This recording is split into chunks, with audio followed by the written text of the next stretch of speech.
When most people hear the word prepping, they picture someone stockpiling canned goods and ammo in a cabin in the woods. But being prepared is not a one-size-fits-all. Where you live, whether it's a rural stretch of farmland or a suburban cul-de-sac or deep in the city, shapes how prepping looks. And prepping isn't just about survival, it's about solidarity and building resilient communities. So let's take a look at some of the differences and advantages and disadvantages of prepping in a rural, urban, and suburban setting. In a rural area, prepping often leans heavily on self-sufficiency. Folks might already have gardens, livestock, hunting grounds, and space for water catchment or solar panels. Land allows for large stockpiles and the ability to produce food at scale. And the culture of canning, preserving, and repairing things tends to be much stronger. There are many advantages to rural prepping, such as space for growing food, raising animals, and storing supplies. There are fewer people to compete with for resources, and there's easier access to natural resources. However, there are some disadvantages, such as isolation, which makes it harder for mutual aid. Medical care supplies and community resources are further away, and security can be harder. For leftist preppers in rural areas, the task is balancing self-sufficiency with building networks. So survival doesn't fall entirely on the nuclear household. It's a good idea to organize with scattered neighborhoods, start seed exchanges, and create local mutual aid hubs. In a suburban setting, there's usually a yard, but not enough land for true self-sufficiency. Many suburban families have garages or basements for storage or access to cars, and suburban prepping often emphasizes moderate gardening, bulk food storage, and household resilience.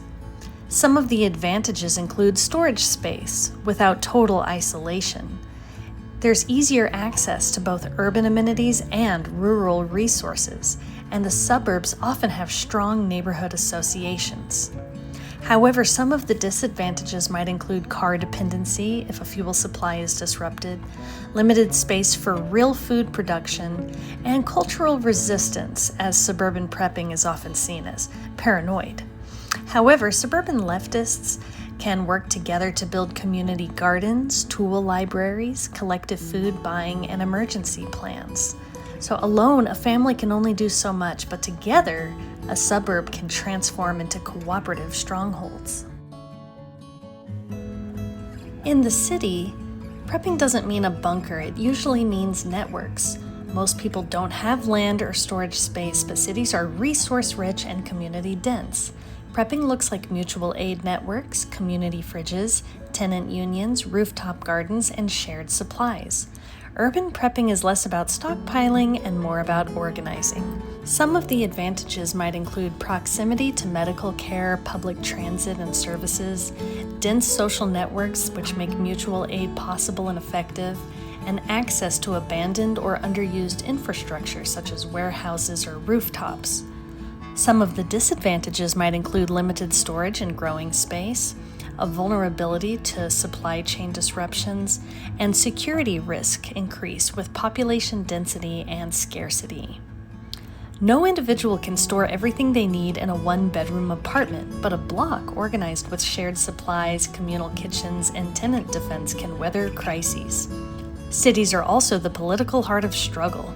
Urban prepping is inherently tied to resistance movements.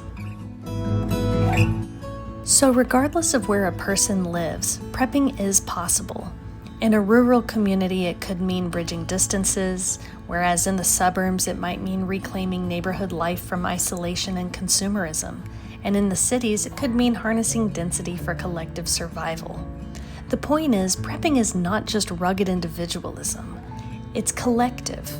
It doesn't have to mean waiting for the apocalypse. It can be about building stronger communities now, through gardens, skill shares, emergency funds, housing defense, and food sovereignty. After all, survival isn't about hiding from the world, it's about fighting for each other. Thanks for watching.